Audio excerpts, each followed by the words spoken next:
Assalamualaikum warahmatullahi wabarakatuh. Perkenalkan, nama saya Agus Irfando, NIM saya 2892150 358, kelas A2, mata kuliah Pendidikan Agama Islam, Fakultas Ekonomi dan Bisnis Universitas Pancasakti.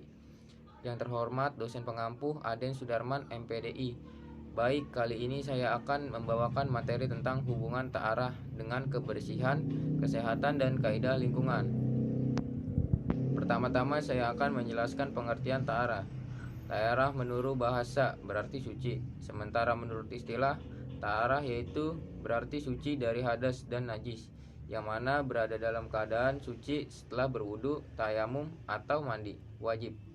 Dalam surat Al-Maidah ayat 6 tertulis bahwa, "Hai orang-orang yang beriman, apabila kalian hendak melaksanakan sholat, maka basuhlah muka dan tangan kalian sampai siku, dan sapulah kepala kalian, kemudian basuh kaki sampai kedua mata kaki." Ada pula dijelaskan dalam surat Al-Baqarah ayat 222 yang berisikan, "Sesungguhnya Allah menyukai orang-orang yang bertaubat dan menyukai orang-orang yang menyucikan diri."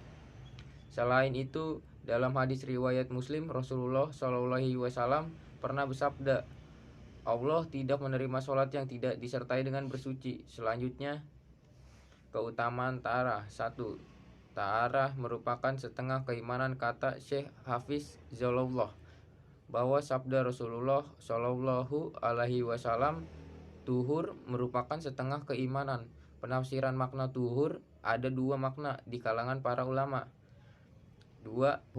Alhamdulillah memenuhi timbangan. Kata Syekh bahwa makna sabda Rasulullah, ucapan Alhamdulillah akan memenuhi timbangan seseorang hamba.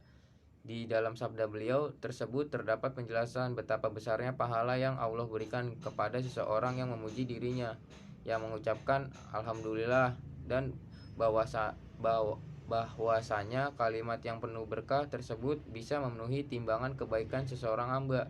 3. Ucapan Subhanallah dan Alhamdulillah memenuhi antara langit dan bumi. Kata Syekh, sabda Rasulullah SAW, ucapan Subhanallah dan Alhamdulillah keduanya memenuhi antara langit dan bumi. Dua kalimat tersebut, Subhanallah walhamdulillah, sangat sering datang dengan di dalam nas syariah, baik dengan sifat Subhanallah walhamdulillah atau dengan bentuk Subhanallah wa bihamdihi, dan maknanya adalah saya menyucikan Allah subhanahu wa ta'ala, memuji Allah subhanahu wa ta'ala, dan menyanjung Allah subhanahu wa ta'ala. Baik, kita lanjut ke bagian C. Hubungan ta'arah dengan kebersihan. Agama Islam sangat menjunjung tinggi kebersihan, yaitu diatur dalam masalah ta'arah. Ta'arah bersuci di dalam Islam sebenarnya menerangkan secara jelas tentang ruang lingkup sampai hikmah Islam, mewajibkan menjaga kesehatan dan kebersihan.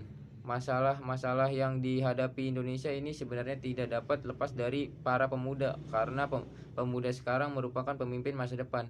Berbicara mengenai para pemuda juga tidak dapat lepas dari lembaga pendidikan, khususnya pendidikan Islam yang tugasnya membentuk karakter dan pendidikan sebagai bakal di masa mendatang.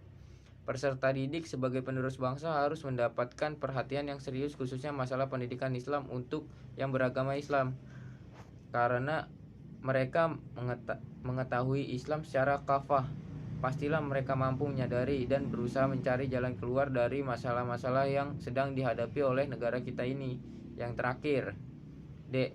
Hubungan ta'arah dengan kesehatan.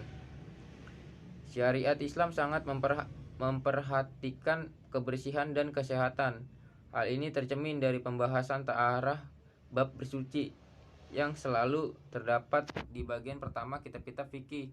Ustadz Munir menjelaskan ta'arah mencakup beberapa hal tentang najis seperti kencing, buang air besar, darah haid, dan darah nifas. Semua itu diajarkan supaya untuk menjauhkan atau membersihkan diri dari benda-benda najis itu, ujarnya. Syariat Islam sangat memperhatikan kencing dan buang air besar. Misalnya dilarang kencing dan membuang air besar di sembarang tempat, karena bisa mendatangkan laknat. Sekian penjelasan materi dari saya. Wassalamualaikum warahmatullahi wabarakatuh.